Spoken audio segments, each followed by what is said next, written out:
أحمد الله سبحانه وتعالى وأشكره على نعمته التي لا تحصى.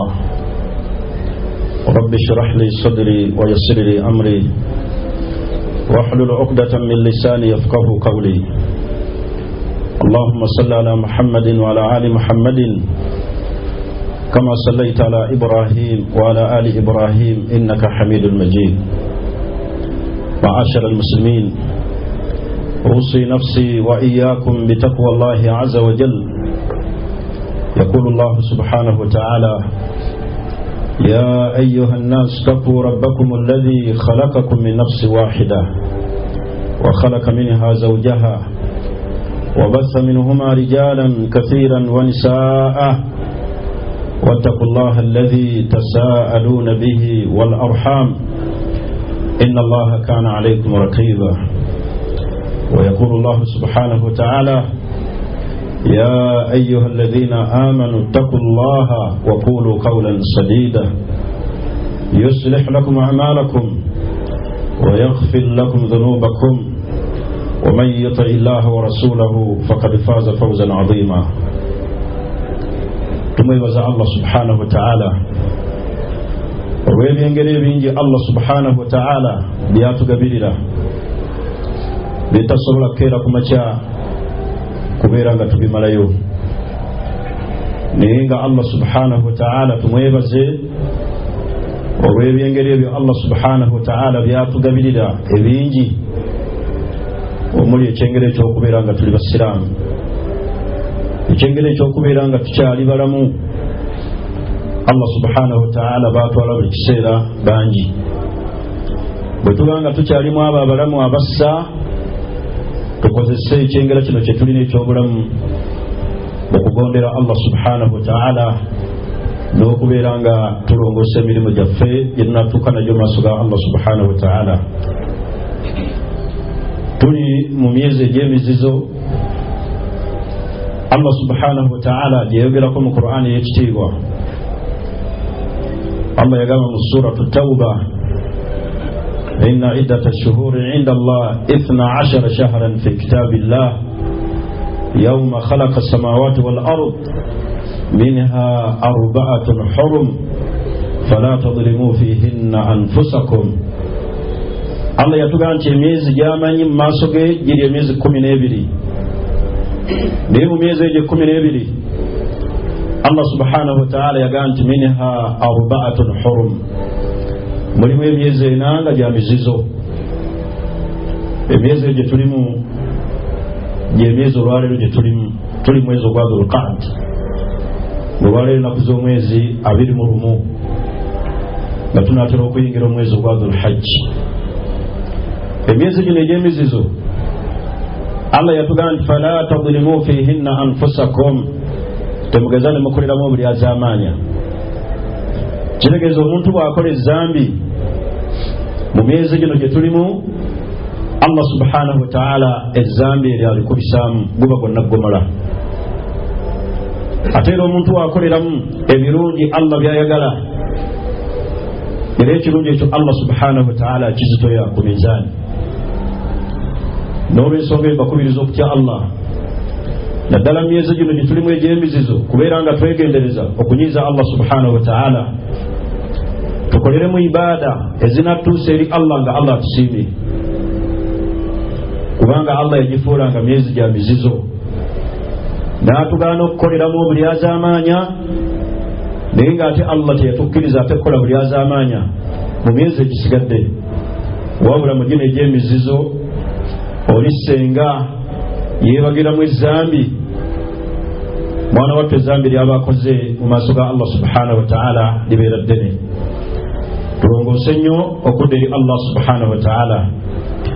Nsaba okusaasira n'emirembe biddeeni n'owekitiibwa nabbi waffe Muhammadin sallallahu alayhi wa sallam, yatugira n'eddiini eno y'obusiraamu nga teriyo omuntu agenda kwesiima ku akhira okujjako ng'ayise mu busiraamu. Tunyweze ekitangaala kino kye tulina, era tusabenga nnyo Allah subhanahu wa ta'ala atunyweze tutuuke gyali Allah nga tuli basiraamu. Owekitiibwa nabbi waffe Muhammadin sallallahu alayhi wa sallam buli lunaku yasabanga Allah namuga nti Allahumma ya muqallib alqulub thabbitu qalbi ala dinika wa ala ta'atika. Owange gwe Allah subhanahu wa ta'ala anyweze emitima, atuusa emitima egy'abantu. Thabbitu qalbi ala dinika, kusaba onyweze omutima gwange ku ddiini yo, wa ala ta'atik, n'okubeera nga ngondera amateeka go. Kubanga Nabbi sallallahu alaihi wasallam yagaa nti inna alquluba bayna asabi'i rrahman, emitima gino gye tulina giri mu ngalo za Allah subhanahu wa ta'ala, yukallibuha kaifa yasha, Allah agikyusakyusa nga bw'aba yagadde.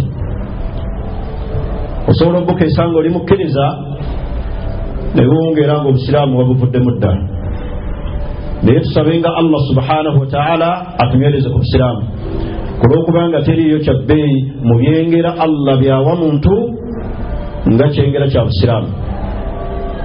Teriyo kyabbeeyi mu byengera Allah bye yali agommolodde bantu n'abibawa ka ni'matul islaami ng'ekyengera eky'obusiraamu. Baganda bange abasiraamu, wala tamutunna illa wa antum muslimun. Okufa tekututuukangako okujjako nga tuli basiraamu.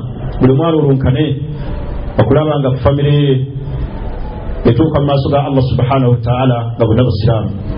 Kijja kuba kya nnaku okubanga oli mu muliro omukyala wa mujjana, kijja kuba kya nnaku okubanga abaana ba mu muliro ng'ate gwe taata oli mujjana. Buli mwalo olunkane nnyo okulaba nga famire ye agifuula ensiraamu, mukyala omufuula omusiraamu, omwami w'omufuula omusiraamu, famire yo girulunkane nnyo ebeere ng'etegeera obusiraamu. Allah yagaa nti walladhiina aamanu wattaba'atuhum dhurriyyatuhum biimanin alhaqna bihim dhurriyyatahum wama alatnaahum min amalihim min shay. Allah yagamba abo abakkiriza abamukkiriza ne bakwata ekkubo ery'obusiraamu ne bakola emirimu emirungi n'ezzadde lyabwe ne ligoberera obukkiriza obwo, Allah agenda basinkanya bujjana, abonna bali mujjana. Lijja kuba ssanyu erya waggulu, okweyagala okutalabikangako kwa akhira, okubanga taata ne maama n'abaana ne bazaddewo bonna wa antum fil janna, nga mwenna muyingidde ejjana. Tusaba Allah subhanahu wa ta'ala abeerenga ffenna tuteeka mu bantu b'omu jjana ne famire zaffe. Baganda bange abasiraamu, kyetugenda okweyigiriza olwaleero kigenda kuva mu hadisi ya Nu'man ibn Bashir. Nabi Muhammadin sallallahu alayhi wasallam yagaa nti ma min abdin aw amatin illa walahu thalathatun akhillah khalilun yaqulu lahu khudh ma shi'ta wa da' ma shi'ta ila akhir alhadith. Hadisi eva ku sahaba w'ekitiibwa ayitibwa Nu'man ibn Bashir. Nabi sallallahu alayhi wasallam yagamba ma min abdin aw amatin, teriyo muddu yenna mu nsi muno kabeere muzaana nga mukyala illa walahu thalathatun akhillah, okujjako ng'alina ab'emikwano basatu. Ab'emikwano abo basatu Nabbi Muhammadin sallallahu alayhi wasallam yaboogera. Allah n'ayogerayo omukwano omulala mu Qur'an ey'ekitiibwa. Naye Nabbi sallallahu alayhi wasallam mu hadisi eno yagaa nti ma min abdin, teriyo muddu aw amatin, kabeere mukyala muzaana illa walahu thalathatun akhillah, okujjako ng'alina ab'emikwano basatu. Mukwano ogusookera ddala Nabbi yagamba nti khalilun yaqulu lahu, mukwano gwoyo amugamba nti khudh ma shi'ta wa da' ma shi'ta, kyoyagala kitwale, kyotayagala kireke. Oyo mukwano buli omu amulina. Nabi sallallahu alayhi wasallam n'agamba nti hadha maaluhu, ezo ze ssente z'omuntu. Omukwano ogusookera ddala gwa ssente, mu bungi bw'olina oba mu butono bw'olina, oyo mukwano gwo yakutuusa ku kyoyagala, mu bulungi bwakyo ne mu bubi. Naye ssente ezo ezituma omuntu nga ziga nti khudh ma shi'ta wa da' ma shi'ta, twala kyoyagala, kyonna kyoyagala kitwale, kyotayagala kireke. Ebinaga nti hadha maaluhu, ezo ze ssente z'omuntu ze zituma omuntu okukola buli kyonna kyaba ayagadde. ebikusiimisa eri Allah mu kugula ejjana ng'obigula ne ssente zo. Byonna byokola ebiyinza okubeera nga bigenda okuyingiza omuliro ng'obijja mu ssente zo, ssente ze zikutuma. Oyo omukwano Nabbi Muhammadin sallallahu alaihi wasallam yamutunnyonnyola buli omu amulina mu bungi mu butono. Ssente ze zikuliisa emmere ennungi, ssente ze zisomesa omwana wo mu ssomero eddungi, mu butono bw'olina obw'essente ze zikusuza mu nsuzi embi ne zikuwangaaliza mu mbeera etali nnungi. Oyo w'omukwano buli omu amulina. Naye Allah yagaa nti yawma la yanfa'u maalun wala banuun. Omukwano oyo ayinza obutakugasa senga onoomukozesa obubi, kubanga essente zikutuma okukola buli kyoyagala. Era omuntu nga awangaala mu buwangaazi nga tebuliimu ssente bubeera buzibu nnyo. Bantu bangi balemeddwa okuwasa lwa ssente. Abantu bangi balemezza okusomesa abaana baabwe mu masomero ag'obuvunaanyizibwa lwa ssente ze balina. Oyo w'omukwano buli omu amulina. Yakutuma n'otuulako mu bifo ebirungi, n'olya emmere etegerekeka. Essente ze zikutuma mu tonninnyira, n'olya ekikomando n'okisuubirira. Ssente obulaba abagagga Allah bw'abawa ssente bagenda mu bifo ne balya buzibufe, n'akwata buli kyayagala ssente. Naye omwava asobola okukwata buli kyayagala? Wayingira mu katale bamugamba tulina amayuni, tulina akalo, tulina akawunga, waliyo ejjobe, waliyo olumonde, waliyo muwogo n'amatooke, n'agaa byonna teekako. Ssente Allah bw'aziwa omuntu n'akuwa Allah ssente, weebazanga nnyo Allah, kuba tegaba magezi go, si kukolako nnyo. Bangi abaavu abalina amagezi amalungi n'ebirowoozo ebirungi ebisinga ebyabagagga, naye nga tebazirina.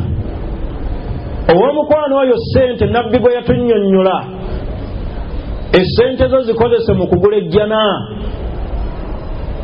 Beeramu abo abasaddaaka, kubanga zigamba khudhu ma turid, buli kyoyagala kyonna kitwale. Omuntu wayingira mu supermarket n'alonda buli ayitemu yonna gy'ayagala, ssente ze zimutuma, naye atazirina. La yastati, tasobola kukironda kubanga yeegerera. Baganda bange abasiraamu, essente Allah zaatuwadde mu bungi mu butono muziguleemu ejjana. Tugenda mu nnaku 10 ez'okusala ebisolo, osanga n'abantu Allah baawadde essente ne balemererwa. Tugenda okumalako omwaka mu mbala ey'obusiraamu, bangi tebannaba kuwa zaka. Khudhu ma shi'ta wa da' ma shi'ta, zigamba essente kola kyonna buli kyoyagala, buli kyoyagala kitwale. Okusula obulungi ssente, okuwasa omukyalo ow'obuvunaanyizibwa ssente, okusomesa abaana bo ne babeera mu mbeera ennungi ssente, n'oyo yenna ebyo atakoze ebyo ng'akola kyennyume kyabyo zibeera ssente. Naye Allah yagaa nti almaal, essente zemulaba nga bwe zitutuma okukola ebyo ebirungi n'ebibi, kubanga ate mulimu bwana wattu abazirina nga zibatuma kukola bikyamu. Twabeera ne ssente atabuka, okwenda ne kuyitirira, okujooga Allah ne kuyitirira. Naakola ebbaala, n'atunda emyenge, embizzi azirina, looja azirina, ssente zimutuma hatta zituuka n'okukyusa olulimi lwe, n'abeera nga ebigambo byayogera mu bantu si birungi. Ssente ze zituma omuntu okukola omuntu byonna ebikyamu, naye zikozese bulungi ate era ng'ozikuuma, kubanga zo zigamba buli kiseera buli kyoyagala kitwale ne kyotoyagala kireke. Oyo w'omukwano Nabbi yamuteeka mu ssente. Era atalina ssente awulira ng'obulamu tafiiringa bulungi, olw'omukwano oyo tamulina mu bulungi. Naye oli bw'aba alina ssente, mukwano gw'oyo muyise bulungi ng'ogula ejjana mu ssente ezo. Nabbi n'ayogera omukwano ow'okubiri n'aga nti wa khalilun yaquulu laka, ow'omukwano ow'okubiri agamba omuntu kaabe musajja oba mukyala. Nabbi sallallahu alaihi wasallam mu hadiisi omu yagamba nti ow'omukwano oyo ow'okubiri buli kiseera agamba omuntu n'amugamba nti i'malu ma shi'ta buli kyoyagala kyonna kikole. Naye idha dakhalta baba almalik, bwe kali kutaana n'oyingira n'okonkona ku mulyango gwa kabaka, taraktuka, awo ngenda okukwabulira. Omukwano wokubiri, Nabbi sallallahu alaihi wasallam yagamba buli kiseera atugamba nti i'malu ma shi'ta, buli kyoyagala kyonna kikole. Naye idha dakhalta baba almalik, bwe kali kutaana n'okonkona ku mulyango gwa kabaka, taraktuka, awo ngenda okukulekera. Nabbi sallallahu alaihi wasallam naga nti hadha iyaluhu wa khadamahu wa ashiratuhu wa ahluhu min aqaribihi. Nabbi naga nti omukwano oyo be baweereza abo abakozi, be baana bo, be bakyala bo, ye famire yo mu mbeera yonna. Kobenga olina ssente teri asobola kwegaana olw'okuba taata w'omwavu n'omwegaana. Tosanga baana wa mulirwana bagwe bayita taata, mu mbeera yonna gy'olimu gwe taata waabwe. Naye omukwano oyo akugamba buli kiseera nti buli kyoyagala kyonna kikole. Naye kasaka n'akutanda n'okonkona ku mulyango gwa kabaka, awo ngenda okukwabulira. Nabbi n'agamba omwe muli ab'eŋŋanda, abakyala, famire zaffe n'abantu betukozesa. Nabbi ki kyeyali ategeeza? Nabbi sallallahu alaihi wasallam kyeyali ategeeza ab'eŋŋanda betulina, abantu betukozesa ku mirimu, betuwangala nabo mikwano gyaffe, babeera naffe ne tusanyuka, babeera naffe ne tukola ebirungi. Naye batugamba buli kiseera kakasita kali kutanda nodda eri Allah baba almalik, n'okonkona ku mulyango gw'okufa. Albaabu huwa almautu, omulyango nabbi gwe yali ategeeza kwe kufa. Almaliku huwa Allah, nga wano kabaka nabbi Allah gwe yali ategeeza ye Allah. Qul a'udhu bi rabbi nnas maliki nnas maliki yawmi ddin mu surati al-Fatiha. Kasita kali kutanda n'okoona ku mulyango gw'okufa nodda eri Allah, abo bonna ab'eŋŋanda bagenda kukwabulira, teri agenda kugenda naawe. Kababe baana bo abooluganda, famire ze tulina n'abaana tezitulemesa okukola Allah byayagala, kubanga buli omu agenda okukonkona ku mulyango gw'okufa, abaana be bagenda okukoma. Teri agenda kulaajana nti banziike ne taata, teri mukyala agenda kugamba banziike ne bba wange. Bo bagamba nti byonna byeyagala beera nabyo, weeyise nga bw'oyagala, tuwangaale mu ssanyu mu mbeera gye tulimu ey'ennaku. Naye kasita kali kutanda n'ofa, ebyaffe bikomaawo. Teri gwe baziika na mwana we, hatta n'abwabeera mukyala n'azaala omwana mu ddwaliro, Allah n'ajjulula omukyala n'ajjulula n'omwana, tebabaziika wamu. Buli omu bamuteeka mu kabuli ye, buli omu bamwawula. Kaakati baganda bange abasiraamu, Nabbi sallallahu alaihi wasallam kye yali ategeeza tuwangala n'abantu ab'emikwano, oluusi ne batujja ku Allah. Olina awangala n'emikwano nga mikyamu, tubeera mu famire n'otafaayo ku swala, n'obeera n'abaana n'otafaayo. Naye kasita kali kutanda nodda eri Allah mu kufa, famire ye egenda kukomaawo. Naye nga buli kiseera oyo wa mukwano, buli omu amulina, teri wano atalina baŋŋanda. Ne bwabeera mulalu era bw'otegeera nti aliko ababe amala kufa, genda okulaba nga bajja mwava. Naye kasita afa buli omu bikomaawo. Oyo Nabbi sallallahu alaihi wasallam yamutuyigiriza era n'atulaga nti essuubi ly'abantu abo bye tuwangaala nabyo libeere nga ttono. Mukyala ne bw'aba akwagala nnyo, n'olifa tagenda kugamba muziikibwe wamu. Kakati omukyala atakujjanga ku mateeka ga Allah, n'akulaba ng'osaala nnyo n'akunenya, naawe n'okendeeza esswala. Abamu tulina abakyala si basiraamu, wallahi ogenda kufa, tebagenda kukuziika naye. Abamu batujja ku mateeka ga Allah, naye bw'ofa bikomaawo.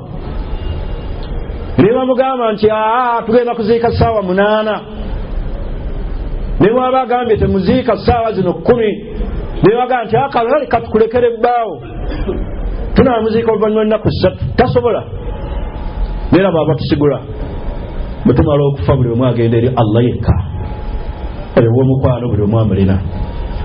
Nabbi Muhammadin sallallahu alaihi wasallam bwe yali atuyigiriza bwe tuba twagadde okuyiga ebiri mu hadisi omubiyitirivu tulongoose nnyo eri abantu b'eŋŋanda, tulongoose nnyo eri eŋŋanda zaffe mu kuziyunga mu kuzigatta. Tubeera mu ŋŋanda ebintu bingi ne bitabula, oluusi ebitabula bya busika, kulwanira mu maali ya busika. Mu bimu ebikyasinza okutabula abantu b'eŋŋanda abo abatusigula oluusi ne batuggyako Allah bibaleka. Buli muganda we n'afa n'aleka ebyobugagga, muganda we n'abiddamu, abaana basigala abo bamulekwa ng'emmaali ya muganda we ogituulidde, tobawadde ssente zaabwe. Naye buli bakugambako lwaligabanya emmaali tugabe tuwemma omugabo gwaffe, ate olabanga abaana bakuyisaamu amaaso naye nga bamuganda wo. Oluusi emmaali eyo ey'obusika ebeera mu famire tutabula, famire neesasika lwa maali lwa bya busika, naye byonna tebigenda kutugasa. Longoosa nnyo eri Allah okubemu ekifaananyi nti muganda we emmaali eyo yagireka oba kitaawo, naawe bugenda ku kyenkyo ogireke. Abaana ba muganda bo bawe emmaali yaabwe ng'okyali mulamu, baganda bo bawe haqqi yaabwe ng'okyali mulamu, olongoosedde eri Allah subhanahu wa ta'ala. Naye kasita kalikutaana n'okonkona ku mulyango gwa kabaka n'ofa, teri gwe bagenda kukuziika naye, ki ekigenda okwemera maaso ga Allah? Mirimu gyo. Aqulu qawli hadha wastaghfirullaha li wa lakum wa jami'i al-muslimina wal muslimati min kulli dhanbin fastaghfiruhu wa tubu ilayhi innahu huwal barru wa huwa at-tawwabul karim.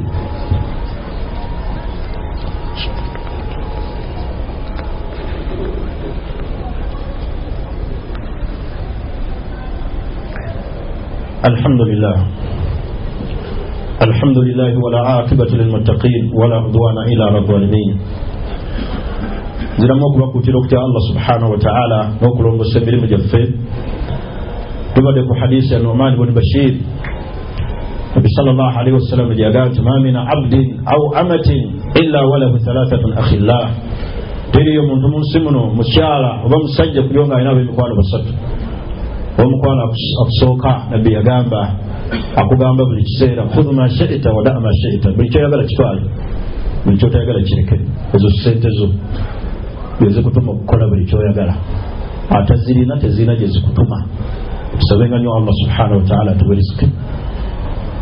Bantu bangi bawangalira mu bulamu nga bwakanyigo olw'obutaba na ssente. Enja n'ebambi, ensula n'ebambi, abantu ne bakunyoomoola ne bakuyisaamu amaaso bisababu al-fulusi. Saba Allah tuwe ssente. Omukwano ogwokubiri akugamba buli kiseera buli kyoyagala kikole, naye kasita kalikutanda n'oyingira ku mulyango gwa kabaka n'okonkona, ebyaffe bwe bikoma naawe, eyo famire yo abaana bo n'abakyala nga kwe kufa. Okufa kwe kukutwala eri Allah, teri asobola kutuuka eri Allah okujja nga ayise mu kkubo lya kufa.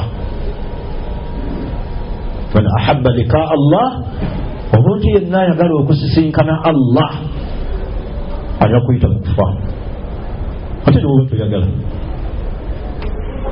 Man ahabba liqaa Allah, ayagala okusisinkana Allah, ate ne Allah ahabba liqaahu, naye Allah ayagala omusisinkana. Naye zino zonna eŋŋanda ze tubeera mu famire tezigenda kutugasa. Mirimu gyaffe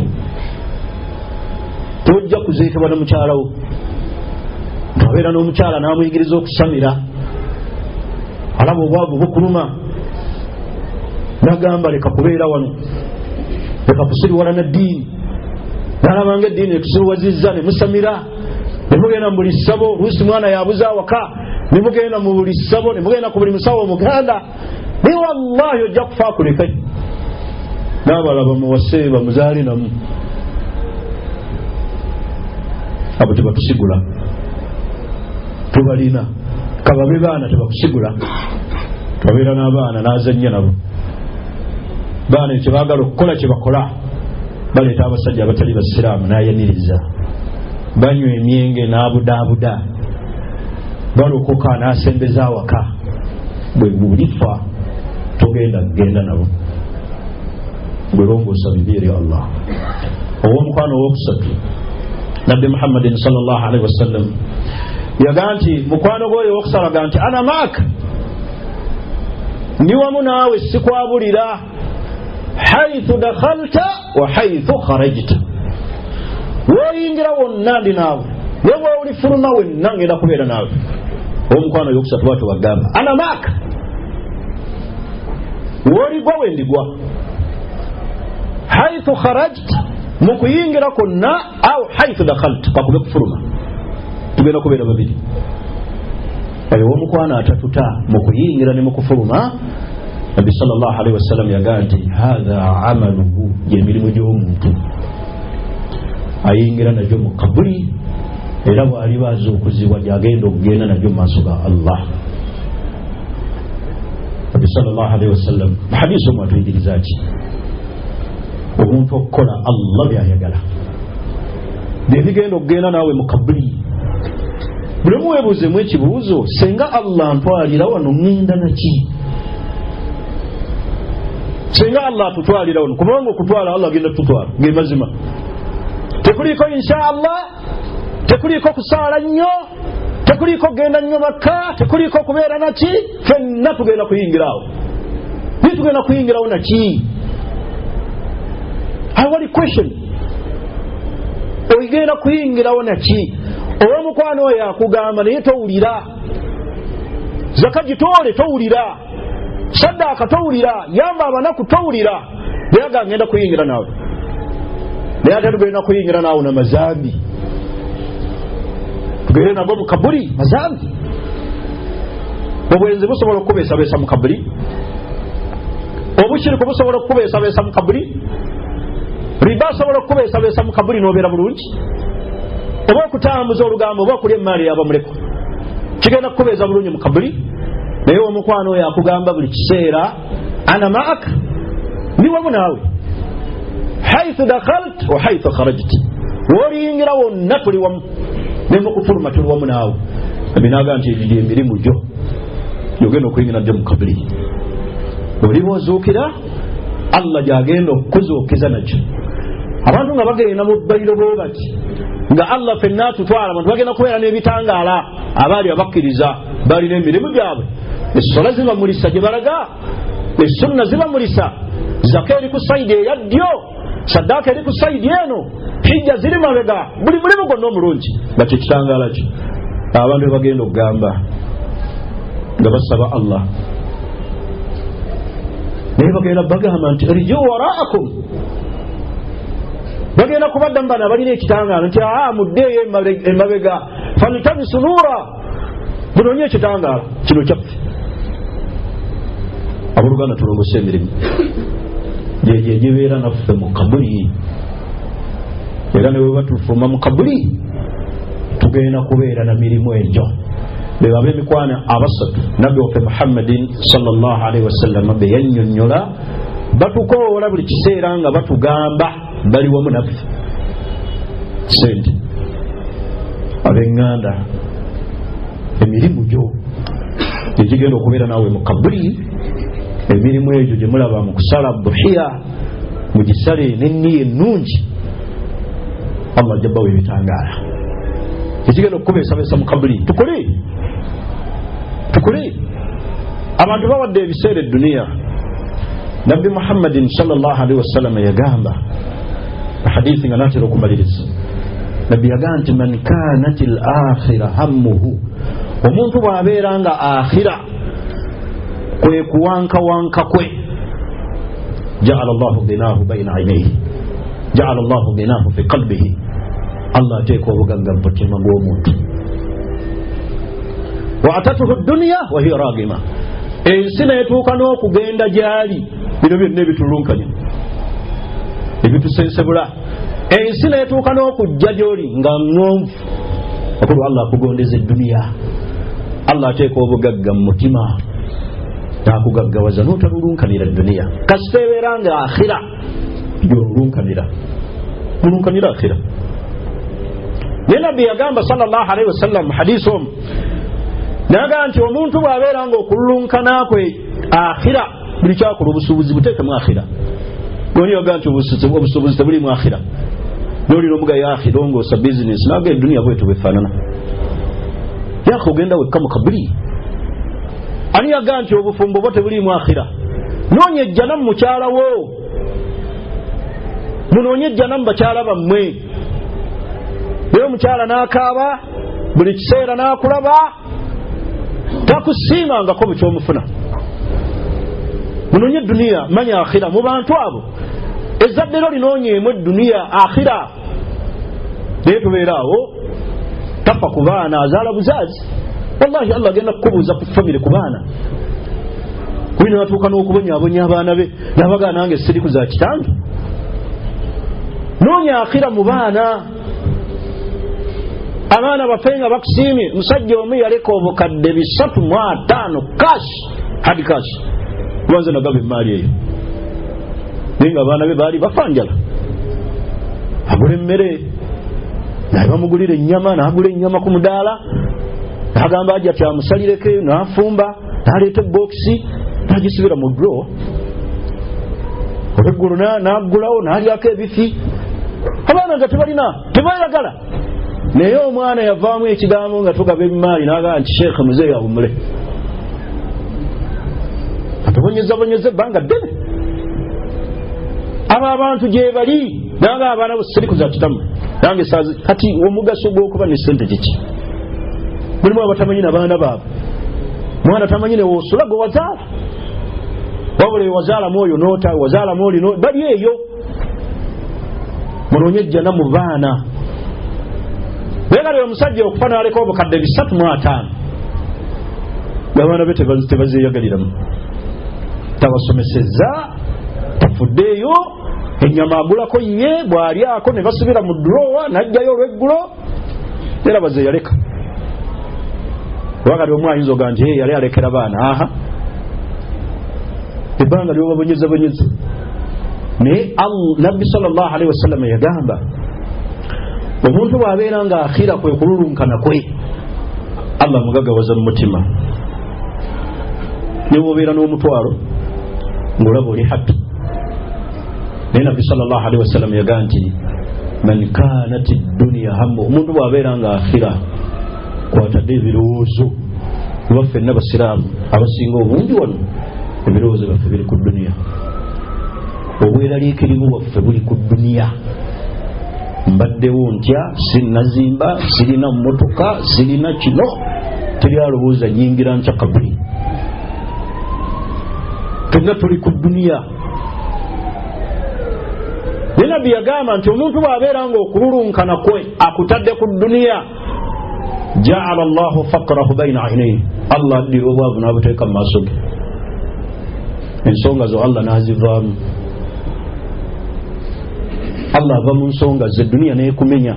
Wano teri muntu agenda kuwangula duniya. Muntu afundikira duniya ye muwangudde. Duniya ye tumazeemu. Era senga obuuza omuntu gundi ng'obuze ng'awenna oweddewo tagenda kugamba nti ndowooza kabuli. Kundi ng'oli osense buse kiki bukoze wenna olinga ataliiwo. Mabanja bakyala sente bibyo tukaddiisiza so saakhira. Ani muffe yali atuddeko ekiro tulo ne tubulanga tubuze lwakhira n'agamba seebase kiro akhira. Tetwebaka kiro lwa bakyala, tetwebaka kiro lwa banka, tetwebaka kiro lwa busuubuzi, tetwebaka kiro lwa baana. Naye ani yali abulidde otulo n'atanyumirwa na mukyala we alowooza kabuli. Nene woziika imaamu we kiro weebagala na mukyala wo muli masanyi mukwano gwo muganda wo. Muntu agamba bali mu lumbe lwa muganda we balwa mwana we agamba mukyala tugende kati tujja sulano mu mpewo. Omuntu bw'abeera nga eduniya kwe kuwankawanka Allah ateeka obwavu mu maaso ge. Ensonga zo Allah n'azivaamu.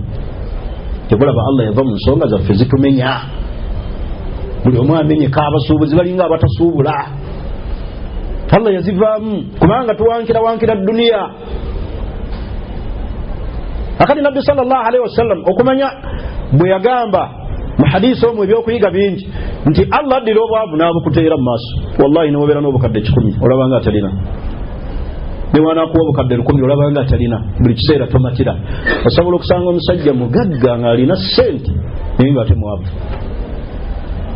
Basajja bazimba buzimba ennyumba kizimbe ki batabula akasawo aka n'atuulaawo nga bakatabula tavaawo n'abaaza ne mugambuutisa abazimbi alabe bagenze naki n'abajjako ebikoofiira. Anta fakir, tuli mwavu. Allah yaddira obwavu n'abukuteera mu maaso go, toli mugagga. Bameka abagagga abakozesa awo ng'olweggulu bamala kubaaza togenda n'emisumaali tagenda ne kino abamu babateekako kamera buli walaga we yeekyusiza. Hatha fakir. Allah yava mu nsonga ze n'azivaamu. Nabagamba omulundi ogwayita Allah omusajja omugagga yamuwa ssente, mutabani we yasuula nusu 2 ku bbaati, nusu 2 ku bbaati, maka ne gakyankalana, n'asooza omukyala n'asooza abaana, sente nzijja wala saagala kummanyira sente zange, aleese eddaala alinnye ayagala nusu 2, n'alinnya n'abiwanulayo naye mukukka yagwa bugwi n'amenyekana kati mulema. Hatha fakir. Ntosuula nusu 5 n'amala essaawa n'abanga yeesooza abinoonya n'atala n'addeeri webigwa nno kawungeezi mu nzikiza ayina okugula tooki njagala ssente zange. Hatha fakir, mwavu kubanga ebirowoozo bye byonna yabiteeka ku dunia. Baganda bange abasiraamu, namaliriza khutuba eno ngiwanvuyizaamu akatonotono. Nabi sallallahu alaihi wasallam bwe yali ayogera ku mukwano oyo ow'okusatu gweteekeddwa okugenda naye mu kabuli nga gy'emirimu gyaffe gye tugenda okuyingira nagyo buli omu ayitiriza okukola emirimu emirungi agikole. Wa zaka, kola hijja abalina obusobozi mugende Makka musale buhiya, muyambe abanaku abeetaavu, musome Qur'an, muyitize nnyo okutendereza Allah.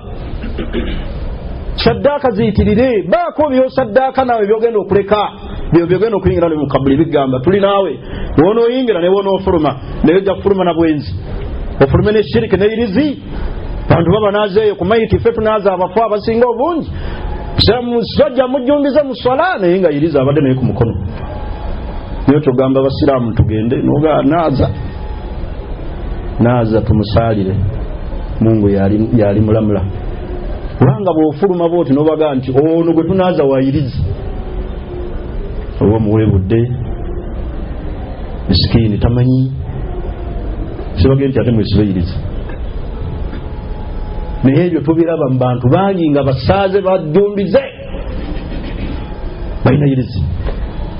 Ezo ogenda nazo mu kabuli ofulume nazo kuba omuntu ekyo kye yafiirako kwagenda ozzuukuzibwa. Allah agenda kukuzuukiza ku mulimu gwo. Meka abafiira mu bubbi asasi ne gamukubanga bba ofiira mu bwenzi, fiira mu accident ava mu bwenzi. Bwati bwagenda ozzuukira bagenda okuyingira mu kabuli bakubuuza kubanga omuntu watuuka mu kabuli bamubuuza erinnya lyo. Bamalayika bakubuuza kabulaba omuntu wajja mu ssomero nga mupya ne bamugjako information bakuzaalawo obeerawa bakubuuza erinnya lyo. Ofudde lumba eki tyanaayisa ategedde tulaba ofudde siriimu bwenzi. Bamalayika bawandiika ebyo bagenda ogenda nabyo shiriki. Allah yogera ow'omukwano asembayo mu Qur'an y'ekitiibwa.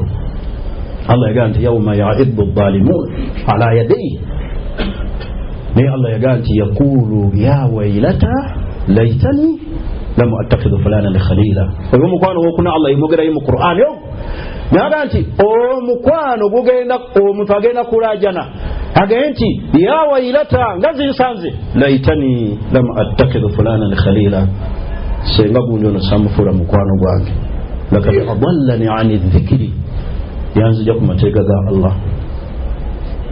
Mulonye emikwano emirungi gye mutagenda kujjusa nagyo ku akhira. Abantu we baliyingira ejjana ng'abamu bali mu muliro, ekigenda okujja abantu mu muliro nga mwali musaala nabo mikwano. yagenda gaguni nga simulaba twasalanga naye ku masijidi nga tubeera naye emirimu gy'obusiraamu naye singa simulaba mu jjana Allah amugee nti mukwano gwali muliro Allah amugee nti amusaba amugjeyo Allah akugjeyo wa mukwano gwo kati njagala weebuuza ekibuuzo mukwano gwoyo gw'olina ddala bw'oliba oyingidde omuliro agenda kusobola okugamba nga ye wa mujjana agende nti ayi Allah gundi